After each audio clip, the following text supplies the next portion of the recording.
ఏమిట్రా తమ్ముడు, చేతులకి ఇలా జరిగితే కనీసం మా కబురైనా చేయలేదు. ఏం చెయ్యమంటావు అక్క? ఇంటా బయట నాన్ స్టాప్ గా కొట్టుడే మీ కొట్టుడు. మాయ వచ్చేసాడు. హాయ్ రాంపండ్ మాయా, జామ పండ్లో ఉండేవాడివి ఇలా అయిపోయావేంటి? అయ్యో చేతులుగా గ్లౌజ్లేంటి? వాళ్ళ ఆవిడ కొరుకుంటుంది.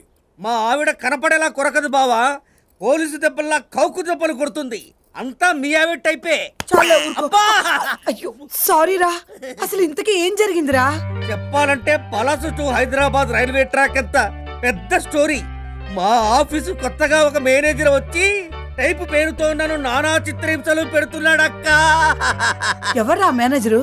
శ్రీనివాసపురం తొక్కేడని.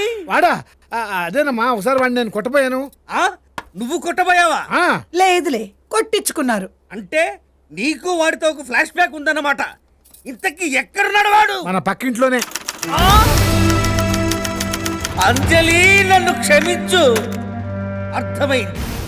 అమ్మ అంజలి, వాడు నిన్నెప్పుడైనా ఓరగా కాని వంకరగా కాని చూశాడా?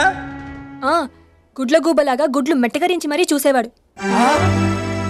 ఒరేయ్ తొర్రేడు, మా అంజలికి లైనేసి నా చేతే దాని పేరు 500 సార్లు టైపు కొట్టిస్తావా?